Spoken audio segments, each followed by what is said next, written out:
No Saber Direito desta semana, a professora Karina Jacques traz um curso sobre direito constitucional com foco no direito indigenista.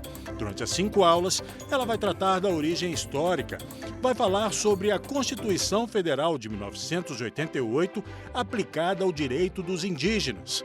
Também vai tratar do marco temporal e o indigenato, além de falar sobre o futuro da questão indígena no Brasil. Está no ar a aula 2.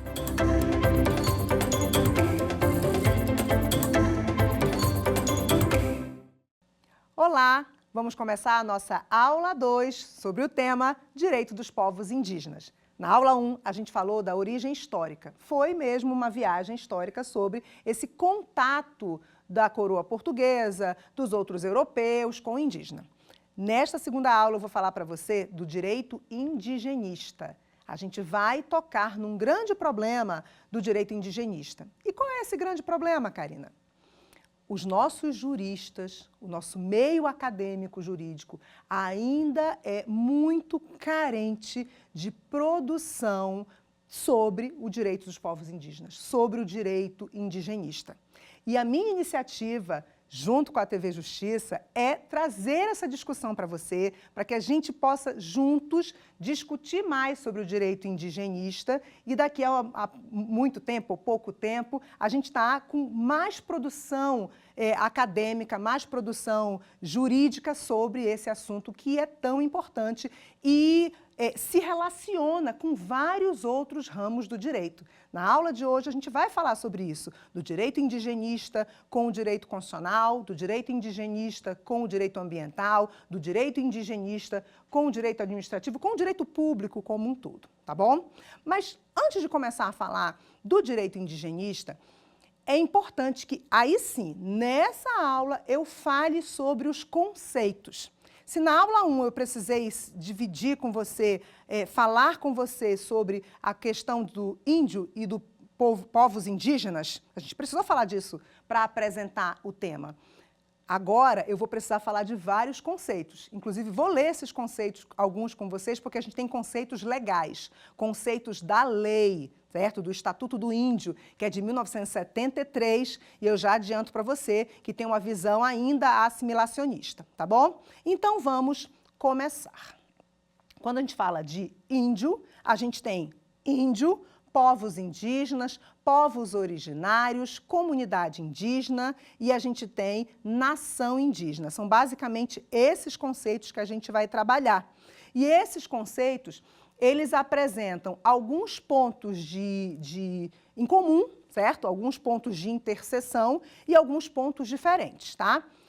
E quando a gente fala de direitos indígenas, esses conceitos vão ser importantes porque o direito indigenista, direitos dos povos indígenas são termos que a gente vai usar aqui, tá? Eles vão tratar sobre esses conceitos. Então, eu começo falando para você sobre índios. Falamos na primeira aula, agora a gente vai falar de forma mais específica, tá? Índios. Termo genérico que não considera as especificidades que existem entre os povos indígenas, como especificidades linguísticas, como culturas diferentes e mesmo a especificidade do tempo de contato daquele povo indígena com a sociedade não indígena, ok?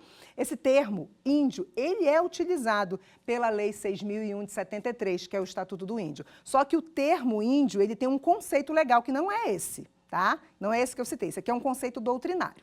Então, o que a gente tem que aprender nesse primeiro conceito aqui que a gente trabalhou?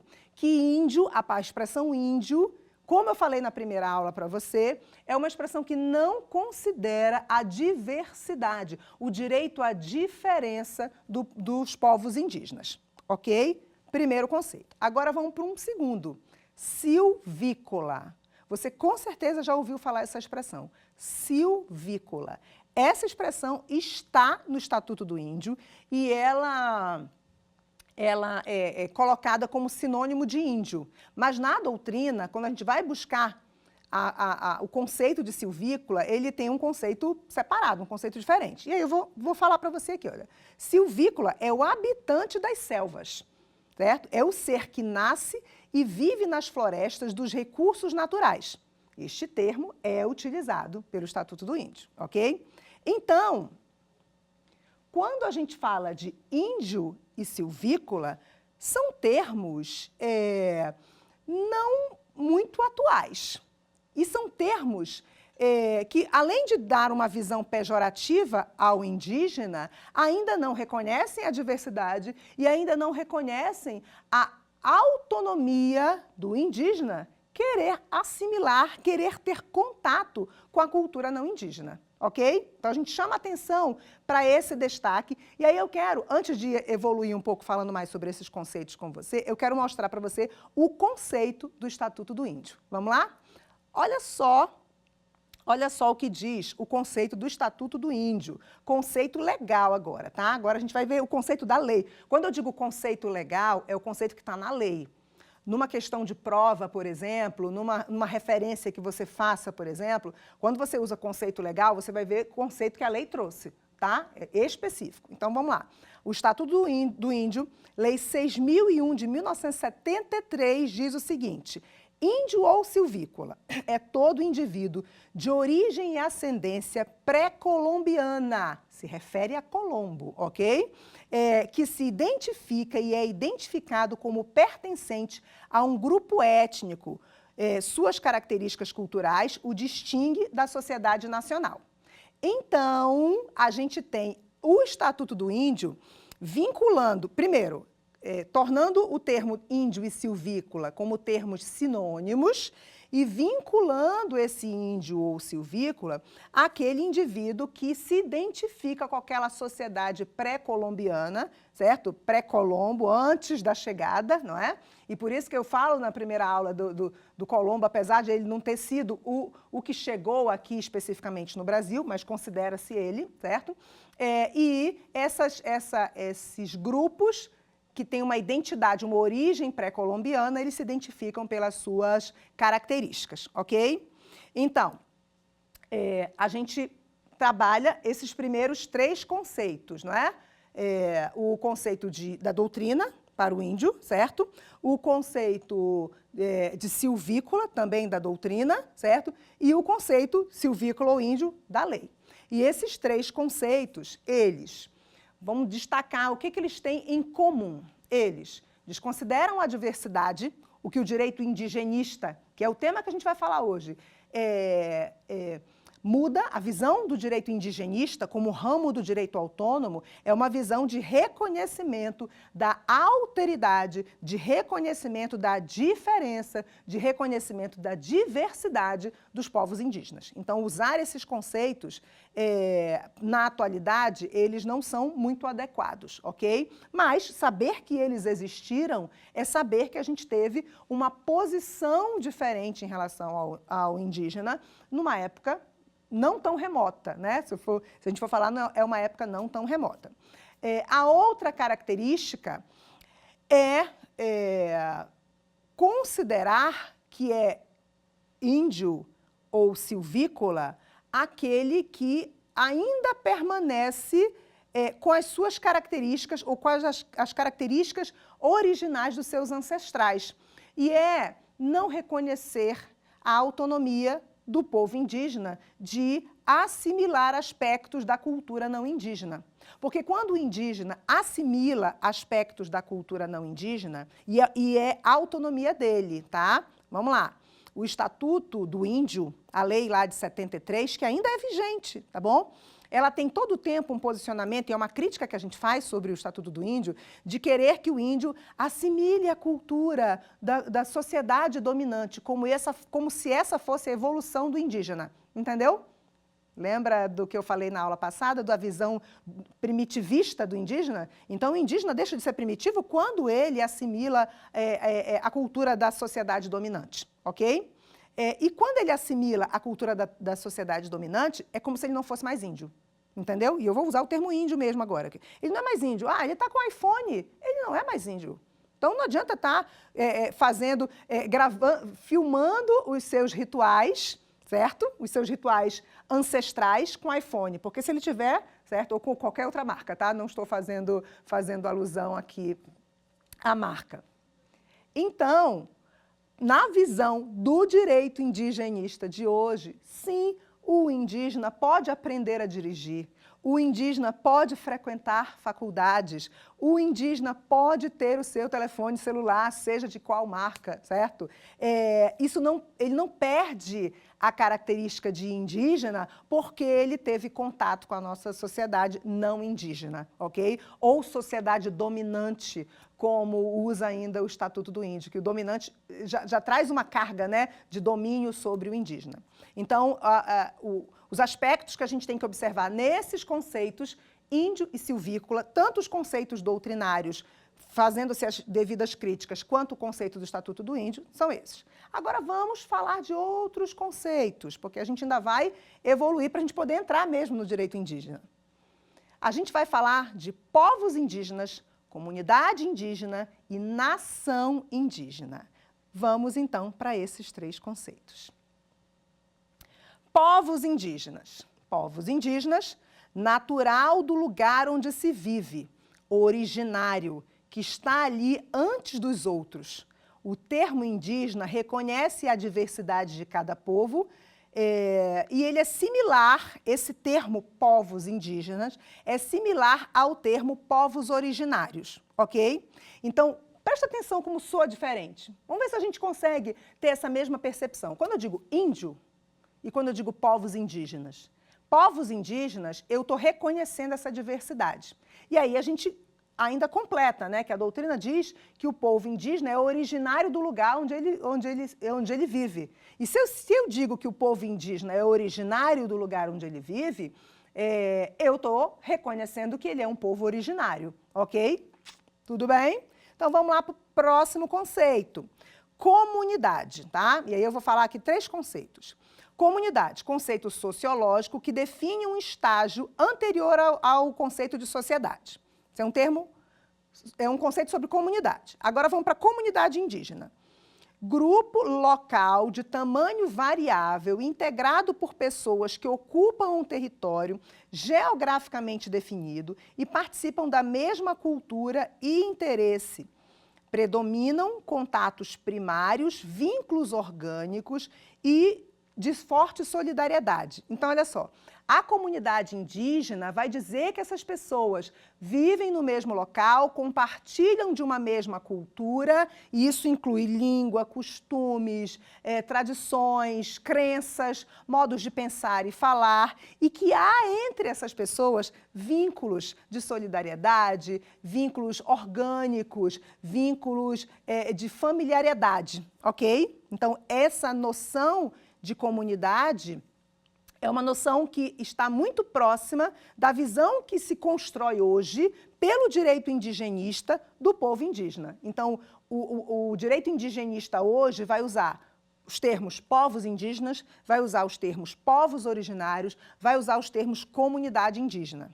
Só que o Estatuto do Índio trouxe também esse conceito. Vamos falar dele agora. Vou trazer o conceito legal, tá? De novo, conceito da lei. Lei 6.001 de 73. Conceito legal de comunidade indígena pelo Estatuto do Índio. Olha só o que o Estatuto do Índio fala. Comunidade indígena ou grupo tribal, tá? Grupo tribal. Anote aí. É um conjunto de famílias ou comunidades índias que vivem em estado de completo isolamento em relação aos outros setores da comunhão nacional, quer em contatos intermitentes ou permanentes, sem, contudo, estarem nele integrados. Olha como esse conceito é assimilacionista. Vou ler de novo aqui para vocês. Famílias ou comunidades índias que vivem em estado de completo isolamento em relação aos outros, certo? Então, quer dizer, para o Estatuto do Índio, na interpretação que a gente faz e a crítica que o direito indigenista faz, é que se essa comunidade indígena ou grupo tribal deixa de ser isolada, certo? Ela deixa de ser comunidade indígena. Vamos lá, vamos pensar um pouquinho, certo? Se essa comunidade indígena, segundo a leitura, certo? A leitura do conceito legal do Estatuto do Índio, se ela deixar de ser isolada, se ela passar a ter contato com a sociedade dominante, com a sociedade não indígena, eu já não posso mais considerá-la como comunidade indígena. É o que eu falei agora há pouco. É o índio que filma, certo? O nascimento dos seus novos integrantes, das crianças, dos novos indígenas que estão nascendo, é uma felicidade para a comunidade indígena, ele está filmando com o seu celular. Então, ele já assimilou a nossa cultura, ali não é mais uma comunidade indígena.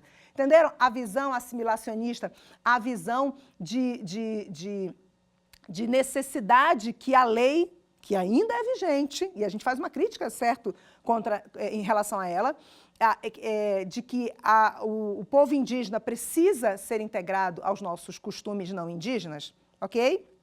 Então, a gente pensem nisso, porque essa visão crítica é uma visão do direito indigenista, tá bom? E agora eu vou para mais 2 conceitos, e aí a gente passa a falar mesmo das características e princípios do direito indigenista. Então, vamos aqui para povos indígenas versus comunidade indígena. São conceitos diferentes, aí eu vou falar também de nação indígena. Comunidade indígena a gente já falou, não é? E aí a gente, obviamente, vai usar o termo comunidade indígena, o termo da doutrina atual, da doutrina do direito indigenista. A gente falou dos dois aqui, fez o conceito legal, que ele está passando por um processo de superação, claro que não foi totalmente superado, porque a lei existe, a lei é vigente, mas a doutrina considera a comunidade indígena essa que tem consciência da sua ancestralidade e tem laços culturais, linguísticos e de costumes, são originários do local em que vivem, certo? E mantém entre eles laços fortes de solidariedade, convívio orgânico. Esse é o conceito do olhar do direito indigenista, certo? E aí a gente vai para os termos povos indígenas e nação indígena. Povos indígenas, eu vou trazer agora o conceito da Manuela Carneiro da Cunha. Ela diz assim, que povos indígenas são aqueles que se consideram distintos dos demais do povo brasileiro, certo? Em virtude da consciência de sua continuidade histórica com a sociedade que existia no seu território na época pré-colonial. Então, por exemplo, quando você fala desse povo indígena hoje, certo? E eu já tive alunos da graduação, tem uma aluna que eu tenho contato com ela é muito atuante na defesa da causa indígena, vem para Brasília várias vezes, certo? Hoje ela já é formada em Direito, mas ela foi minha aluna de graduação. Ela usa o sobrenome dela, certo? Indígena. Tá? Ela tem um nome de registro de nascimento civil, certo? Que era o nome da frequência que eu fazia a chamada dela, certo? Mas ela é Caiapó, ela usa hoje o sobrenome dela Caiapó, ela é uma líder indígena, mas ela, certo? Se precisar usar, por exemplo, um terno e vir falar numa TV ou numa entrevista, certo? Ela vem. Então, ela tem a consciência da sua ancestralidade e da continuidade histórica dos costumes do seu povo, apesar de estar integrada, certo, na sociedade não indígena. Apesar de andar de avião, apesar de ter um celular, apesar de hoje ela até concursada, certo, ela tem um cargo público, mas ela é consciente, ela está dentro desse conceito aqui da Manuela, ok? E aí a gente tem nação indígena.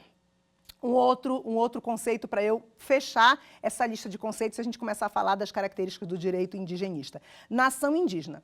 Quando a gente fala de nação indígena, é um conceito que a gente fala, é um conceito muito próximo daquele conceito que a gente tem do direito constitucional.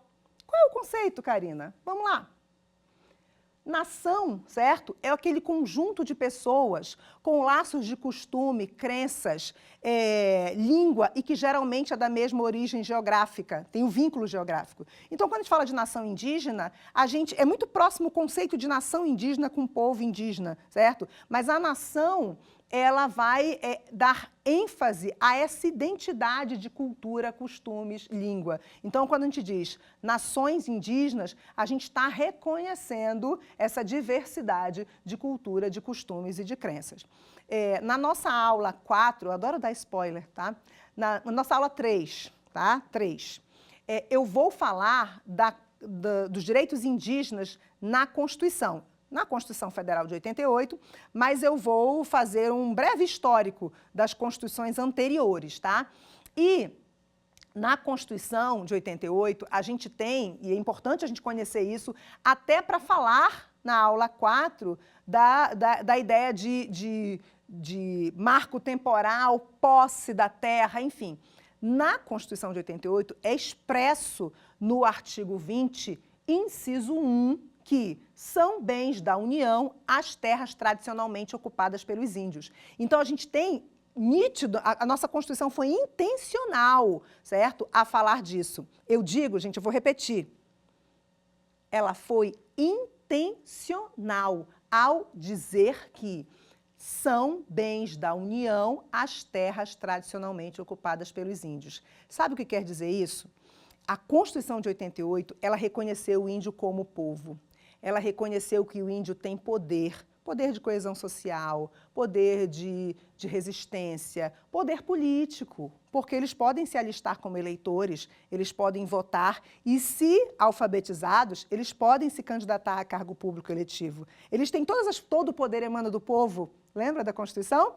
Então, se eles são povo, eles têm formas de poder, certo? Eles têm finalidades, eles têm cultura, que é a noção de nação, aspectos culturais, linguísticos, costumes, mas eles não têm domínio, eles têm posse tradicional, mas eles não têm domínio do último dos 4 elementos necessários para a constituição de um Estado soberano. Porque para existir um Estado soberano é povo, poder, finalidade e território. Usando essa teoria, tá? Porque se a gente for aprofundar isso em direito constitucional, existem autores que falam de 3 elementos só. Vou falar de 4 aqui para facilitar o nosso raciocínio. Povo, poder, finalidade e território, ok? Falta para o índio o domínio do território, porque o domínio é da União. É a União que, através da FUNAI, tutela, certo, esse direito indígena. É a União que demarca, é a União que protege, é a União que decide, na figura do Supremo, quando decidiu recentemente a questão do marco temporal, ok? Então, quando você fala de povo indígena e nação indígena, a nossa Constituição reconhece os aspectos culturais e ela reconhece a diferença entre o domínio das terras, que é da União, e a posse tradicional dessas terras indígenas, que é dos povos indígenas, ok? E aí, a gente, falando, certo, desses conceitos, já se sente confortável para falar do direito indigenista. Eu faço uma pergunta para você, e eu faço uma pergunta bem retórica, porque eu não vou poder te ouvir agora, certo? Mas eu faço a seguinte pergunta: você já ouviu essa expressão, direito indigenista? Se você é estudante de direito, se você é formado em direito, ou é um curioso, alguém que admira, que se interessa pelo direito, por saber direito, você já ouviu falar do direito indigenista? Esse termo, gente, ele não é um termo muito divulgado. Esse ramo do direito, ele não é um ramo do direito muito divulgado. É um ramo do direito que até não é novo, porque se a gente for buscar desde a chegada dos portugueses aqui, a gente encontra textos legais que reconhecem, inclusive, o indigenato, ok? Da sua forma, não é? A bula papal de 1537 reconheceu, Sublimus Dei, certo? Reconheceu o indigenato do texto, né? Do texto intencional para catequizar o indígena, mas reconheceu o direito dos povos originários sobre os aldeamentos que estavam assentados. É mais ou menos assim que diz o texto Sublimus Dei da bula papal de 1537. Então, a gente já tinha regulamentações esparsas sobre os direitos dos povos indígenas, mas essa regulamentação ainda é solta, ainda é esparsa, e como eu falei na aula anterior, e nessa eu vou repetir, a gente tem pouca produção jurídica sobre o direito indigenista, mas ele é considerado, sim, um ramo do direito, um ramo autônomo, um ramo do direito que tende à socialização jurídica. O direito dos povos indígenas, se a gente for classificar como um direito fundamental, e é um direito fundamental, a gente poderia enquadrá-los entre um direito de segunda geração, certo? E um direito também, dependendo do olhar que se faça, ele pode ser visto como um direito de terceira geração, certo? Então, quando a gente fala do direito indígena como um direito de segunda geração, é aquele direito em que o Estado interfere nas relações sociais, econômicas e culturais para proteger os grupos menos favorecidos. Então, o direito indigenista, o direito dos povos indígenas, visto como um direito social, é aquele direito que o Estado interfere nas relações sociais, econômicas e culturais para proteger o grupo menos favorecido, os grupos menos favorecidos. E, neste contexto, os grupos menos favorecidos são os povos indígenas, ok? Ele é dever e interesse do Estado proteger os povos indígenas, proteger os seus conhecimentos ancestrais, ok? O direito indigenista, ele, apesar de ser um ramo autônomo, ele não está codificado. Nós não temos um código dos povos indígenas. Deveríamos ter. Deveríamos ter, por exemplo, uma inovação na legislação hoje, que é a Lei Ordinária 6.001/73, que é o Estatuto do Índio. Nós poderíamos ter uma lei nova, uma lei ordinária nova, chamada também de Estatuto dos Povos Indígenas, ou Código dos Povos Indígenas, reunindo toda a visão nova que a gente tem, estatal, certo? Dos estudos sobre os direitos dos povos indígenas, mas não temos ainda. Então, nós temos legislações esparsas, certo? Nós temos o texto da Constituição atual, que inovou, na aula 3 a gente vai falar sobre ele. A gente tem leis de direito ambiental, a gente tem leis de proteção à saúde indígena, que, combinadas, reunidas, formam esse acervo legislativo que compõe o direito indigenista. A gente tem autores, certo? Alguns que se destacam, Manuela Carneiro, não vou falar todos aqui porque eu vou ser injusta com autores que eu leio, que contribuíram para essa nossa aula, certo? Que são vários, certo? Mas a gente tem Manuela Carneiro, na atualidade, Manuela Carneiro, a gente tem Sâmia Barbieri, são autores que contribuem para essa produção do estudo do direito indigenista, ok? E aí eu quero apontar para você os princípios que regem esse direito indigenista. Por quê? Quando a gente fala do direito indigenista, a gente sim diz que o direito indigenista é o ramo do direito que protege o direito dos povos indígenas, ele é um direito autônomo, ele é um ramo do direito público, tá? Destaco isso para você, ele é considerado um ramo do direito público, ele não está codificado ainda, mas ele tem uma produção legislativa esparsa, e estou falando aqui das características, né? Ele carece, certo, ele carece de mais produção acadêmica jurista, certo? Mas ele já encontra muitos adeptos. E aí eu quero pontuar para você, os princípios que regem esse direito indigenista, tá? E esses princípios, eles vão... ao todo, vou trabalhar 4 princípios, que são princípios importantes, tá? E o primeiro deles diz o seguinte: a proteção dos indígenas e de suas comunidades é dever e interesse do Estado, tá? É o primeiro princípio. Então, vamos falar um pouquinho desse princípio. É dever do Estado, tá? É dever do Estado. Olha só, de novo eu falando do direito social. É interesse e dever do Estado garantir a proteção dos povos indígenas. Então, o Estado não pode ser omisso, o Estado não pode deixar que as relações entre indígenas e não indígenas sejam resolvidas entre eles. E aí, eu vou citar a crise humanitária dos Yanomamis, certo? Não pode o Estado simplesmente deixar que eles se resolvam. É necessário que o Estado interfira, que o Estado se posicione do lado dos povos indígenas, ok? É um dever dele. Outro princípio. Vamos falar de um segundo princípio. Garantia para as populações indígenas de reconhecimento como nação. O que eu falei para vocês ainda há pouco? A gente falou dos conceitos para a gente poder trabalhar agora o direito indigenista. As comunidades indígenas, as populações indígenas têm direito de reconhecimento como nação, de reconhecimento da sua cultura, da sua língua, certo? Dos seus costumes. Então, as nações indígenas, eu posso falar, e eu posso reconhecer, o Estado tem que reconhecer esses povos indígenas como nações. Inclusive, adiantando já informação da aula 3, informação da Constituição, que talvez você já saiba, quando a gente fala, por exemplo, de educação na Constituição, a língua portuguesa é a língua oficial. Então, os processos educacionais do Brasil, obrigatoriamente, isso é regra, tá? Regra constitucional. Obrigatoriamente, eles têm que ter como língua principal a língua portuguesa.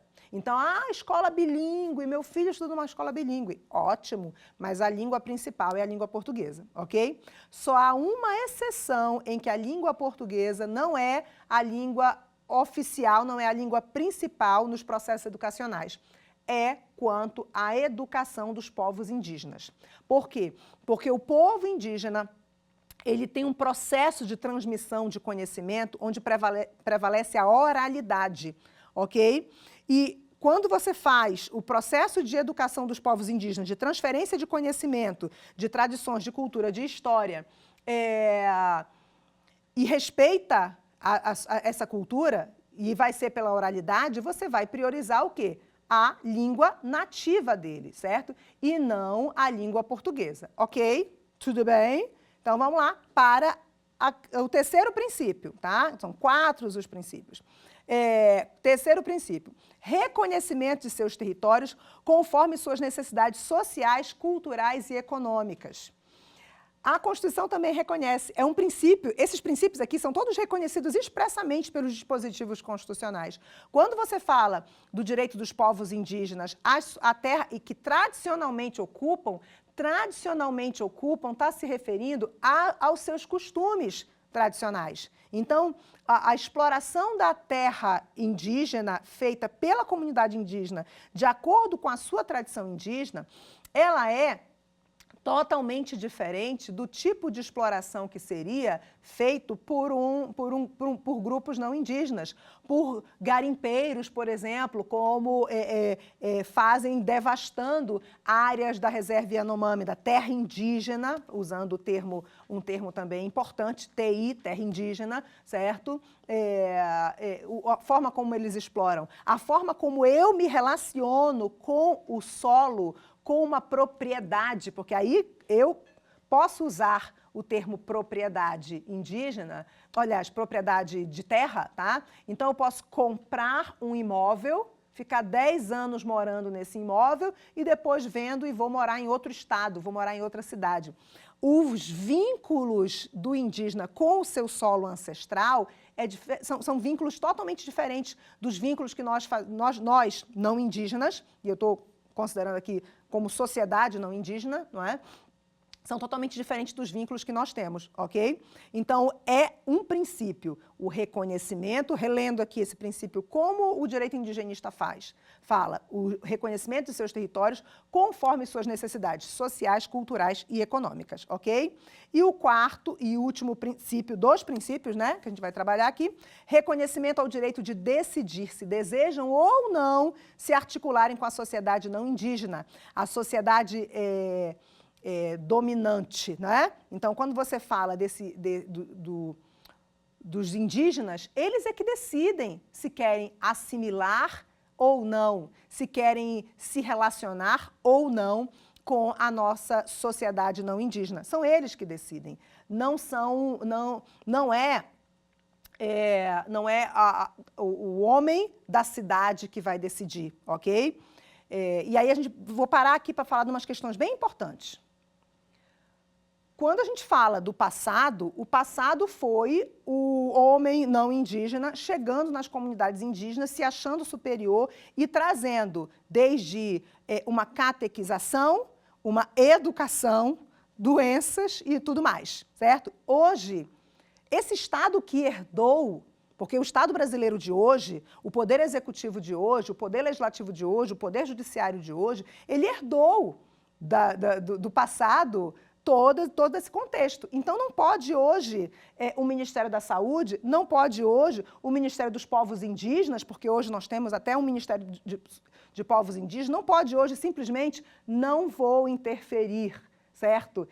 Hoje ele tem interesse e dever de proteger e ele tem interesse e dever de interferir no sentido de assegurar a sobrevivência, certo? E não a mínima sobrevivência, mas a sobrevivência com dignidade, certo? Dignidade da pessoa humana das populações indígenas sobre essas terras que foram ocupadas e devastadas e a sua população dizimada, ok? Então, sim, princípio do direito indigenista reconhecer que os indígenas têm liberdade e autonomia para querer ou não se relacionar com a comunidade não indígena e querer ou não assimilar os costumes não indígenas. Mas é dever do Estado reparar historicamente, reparar no aspecto jurisdicional, no aspecto legislativo, no aspecto de políticas públicas, todos os problemas que a sociedade não indígena trouxe para os povos indígenas, ok? Tudo bem? E aí, eu quero falar para você, vamos voltar aqui, eu quero falar para você sobre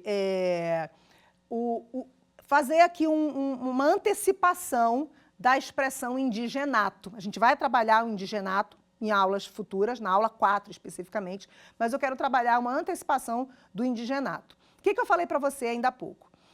Que quando falamos do direito indigenista, ele é um direito não codificado, ele é um direito com legislações esparsas, que hoje a gente tem bastante legislação, mas que a gente encontra textos legais que se referiam a direitos dos indígenas desde a chegada do português aqui, ok?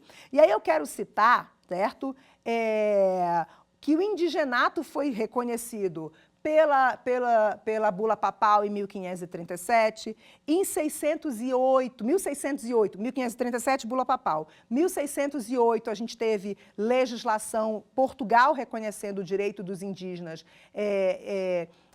de assentamento nas terras originárias onde eles viviam. 1755, a gente também tem legislação. E aí eu quero falar para você que de todo esse reconhecimento, a gente não tinha ainda uma doutrina, ok? E o doutrinador mais importante que a gente tem sobre esse tema é João Mendes Júnior, certo? João Mendes Júnior, ele escreveu uma tese sobre o indigenato e ele é uma referência de todos esses autores atuais, certo? Quanto ao reconhecimento dos indígenas em relação às suas terras, em relação ao costume ancestral sobre a terra, em relação à diversidade biológica. Claro que em 1912, quando a gente tem João Mendes Júnior falando sobre o indigenato, a gente não usava muito os termos de biodiversidade, não eram termos atuais da época, mas a escrita dele, certo, nos apresenta esse reconhecimento dos povos indígenas, não só quanto ao assentamento no solo indígena, mas costumes e exploração no seu modo de viver daquela biodiversidade, daquela natureza que estava disponível para o indígena e que ele utilizava socialmente, culturalmente e economicamente conforme os seus hábitos e costumes, ok? Tudo bem? E aí, eu quero, nesse momento, falando do direito indigenista, dizer para você que ele tem como ramo autônomo, repetir, que ele é um ramo de direito público, que ele é um ramo que se relaciona muito com o direito ambiental, certo? A questão da preservação ambiental está muito ligada à preservação dos povos indígenas e seus conhecimentos ancestrais. O direito indigenista se relaciona muito com o biodireito, que é um ramo novo do direito também, que estuda e disciplina a exploração da biotecnologia, certo? O direito indigenista se relaciona com todos os ramos do direito público, especialmente com o direito constitucional, especialmente com o direito administrativo, certo? Normas de interesse público permeiam o estudo do direito indigenista, desde que essas normas de interesse público não sejam assimilacionistas, porque a gente tem uma visão hoje da autonomia, da alteridade do povo indígena, ok? A gente tem o direito indigenista também ligado ao reconhecimento, dentro do direito internacional, ao reconhecimento da autonomia dos povos indígenas. O objetivo dessas nossas aulas de agora não são estudar os direitos dos povos indígenas fora do Brasil, certo? Mas é reconhecido no direito internacional. A gente tem estudos no direito internacional que reconhecem os direitos dos povos indígenas, não só no Brasil, certo? Mas em outros etnias, povos indígenas dentro da América do Sul, povos indígenas na América como um todo, povos indígenas em outros pontos do planeta fora da América, certo? Então, reconhecer a autonomia, a alteridade no sentido de ser diferente, de ser o outro, certo? De ter reconhecido as diferenças pelo direito brasileiro, pelo direito público interno e pelo direito internacional, certo? Facilita uma proteção maior dos povos indígenas,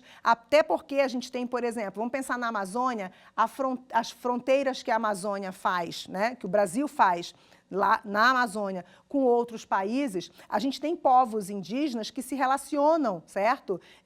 Brasil e outros países, Brasil e Venezuela, por exemplo, e há uma inter-relação cultural, linguística entre esses povos, ok? E falando nisso, a gente não pode deixar de citar a Declaração da ONU, certo? Sobre a proteção dos direitos indígenas, tá? Ela é uma declaração de 2008, tá? E ela reconhece os direitos dos povos indígenas no âmbito internacional. Mas ela é uma declaração que foi resultado de 2 décadas de luta de povos indígenas, de luta de ONGs relacionadas à defesa da causa indígena, para que a ONU reconhecesse e formalmente declarasse os direitos dos povos indígenas, tá? E aí, nessas 2 décadas, vários estudos, vários fóruns foram feitos. Houve, inclusive, muita crítica, porque esses fóruns eram feitos por organizações, e com a participação de organizações que não estavam totalmente registradas e legalizadas, como se exige nessas reuniões, nesses fóruns que envolvem a ONU. Mas, apesar dessas críticas, havia um movimento de crescimento dessa defesa da causa indígena, da questão indígena. E a gente tem, nessas 2 décadas de luta pela defesa dos direitos indígenas, 2 eventos simbólicos, mas que não ensejaram especificamente ainda, nesses eventos simbólicos, uma declaração formal. O ano de 1993, foi declarado como ano indígena. A ONU declarou em 1993, já envolvida nessas discussões da proteção dos direitos indígenas, da dignidade da pessoa humana dos povos indígenas, declarou 1993 como ano indígena, mas não foi suficiente para atender às demandas que se queria, tá? De 94 a 2005 foi declarada a década dos povos indígenas, tá? O que significa isso, Karina? O ano indígena ou a década dos povos indígenas? Significa um posicionamento formal de tentativa de discutir, de estabelecer trabalhos e resultados na proteção daquilo que se declarou. Neste caso, proteção dos povos indígenas. Mas ainda assim, certo? A gente não tem nem em 93 e nem de 94 a 2005 a formalização da declaração da ONU sobre os povos indígenas, sobre os direitos dos povos indígenas. Só vamos ter essa declaração em 2008. É 2008 a data em que a ONU se posiciona formalmente, ou seja, gente, faz muito pouco tempo, ok? Faz muito pouco tempo que a gente tem, certo, uma declaração formal da Organização das Nações Unidas sobre a proteção dos direitos indígenas, certo? É um texto importante, é um texto que não é assimilacionista, é importante dizer isso, tá? É um texto que reconhece todos esses direitos que eu estou citando aqui para vocês, de autonomia do indígena, do indígena com dignidade da pessoa humana, mas é um texto que chegou depois de muito tempo de exploração dos direitos indígenas e, comparando com a necessidade que a gente tem de evolução, dessa proteção, faz muito pouco tempo, ok? E, quando a gente fala da declaração, o que ela representa, Karina? Ela é um tratado?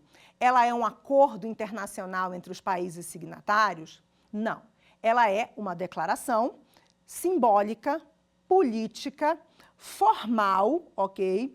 Que traz a intenção dos estados pertencentes à ONU em proteger os direitos indígenas. Então, ela não impõe, mas ela demonstra a intenção desses estados integrantes da Organização das Nações Unidas em proteger os direitos indígenas. Pelo menos a intenção coletiva, ela é apresentada na Declaração da ONU sobre os direitos dos povos indígenas, e a partir dela, a partir de 2008, quando ela foi publicada, o que se espera é que esses países que pertencem às Nações Unidas, quando legislem internamente, quando assinem tratados, eles se posicionem conforme aquilo que eles declararam junto à ONU, ok?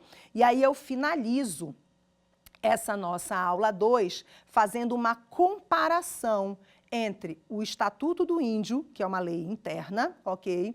A Lei 6.001 de 73, tá? Que é uma lei fortemente assimilacionista, que a crítica que se faz a ela é que ela é assimilacionista, e a Declaração da ONU dos Direitos dos Povos Indígenas, que é uma declaração de 2008, que já foi ratificada aqui por decreto e que ela tem um forte conceito de respeito à diversidade e à autonomia dos povos indígenas. Essas duas normas, uma interna e outra internacional, que não chega a ser uma norma, mas que foi aqui ratificada por decreto, então se tornou norma, elas demonstram essa evolução, ok? E aí a gente vai falar dessa evolução na próxima aula e a gente vai agora para o nosso quiz dessa nossa aula 2. Vamos lá?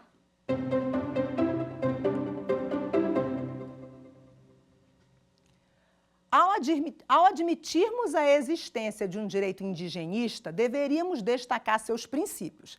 Assinale o item que não corresponde a um princípio indigenista. A. O reconhecimento do direito das populações indígenas decidirem se querem se relacionar com a sociedade nacional dominante. B. Os povos indígenas são reconhecidos apenas como povos e não como nações indígenas. C. Reconhecimento dos territórios indígenas de acordo com as necessidades sociais, culturais e econômicas de cada povo indígena. Ou D. Dever do Estado na proteção de todos os direitos dos povos indígenas. Qual seria a resposta que você daria? A resposta correta é letra B, tá bem fácil, né? É letra B. Depois que a gente trabalhou esse tema e eu reforcei bastante, os indígenas têm direito, sim, de ser reconhecidos como povos indígenas e como nação indígena. Então, o que a gente vai buscar nessa questão, falando dos princípios, como uma questão que não corresponde aos princípios, é a letra B, ok? Vamos para o próximo?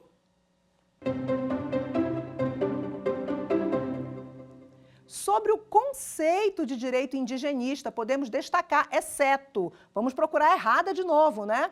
Direito indigenista é A. Um ramo do direito público por conter interesse e dever do Estado na proteção dos direitos dos povos indígenas e de suas comunidades. B. A falta de um estudo mais aprofundado das questões indígenas em obras jurídicas dedicadas ao tema demonstra uma certa dificuldade da doutrina sobre o assunto, o direito à diferença e a diversidade de culturas. C.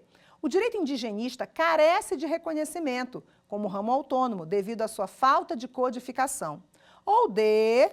O direito dos povos indígenas tem caráter de socialização jurídica, por ser composto por normas prevalentes, tutelando interesses coletivos das comunidades indígenas. Qual seria a resposta que você daria, ok?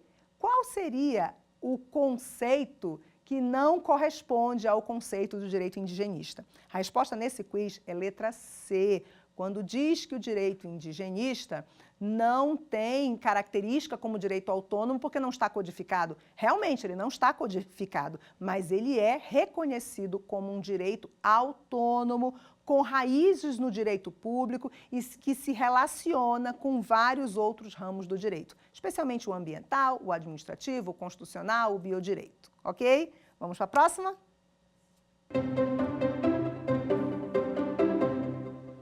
Sobre a crítica à definição de índio, silvícola e sua integração à sociedade nacional prevista no Estatuto do Índio, Lei 6.001, de 1973, consiste em, a gente vai buscar a crítica, tá? A legislação só dá tratamento diferente ao índio não integrado à sociedade.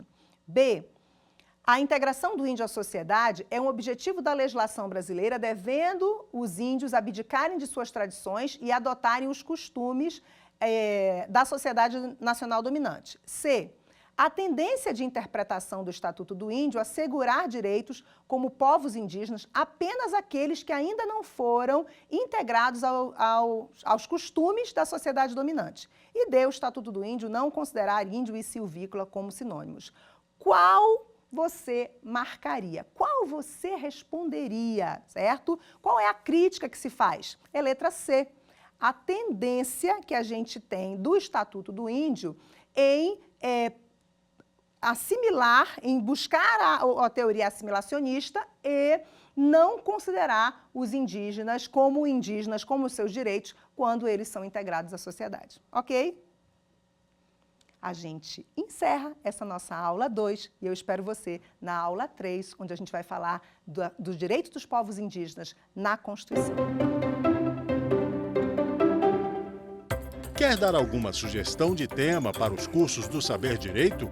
Então mande um e-mail para a gente, saberdireito@stf.jus.br. Você também pode estudar pela internet. Acesse o nosso site radioetvjustiça.jus.br ou pode rever as aulas no canal do YouTube, @Rádio e TV Justiça.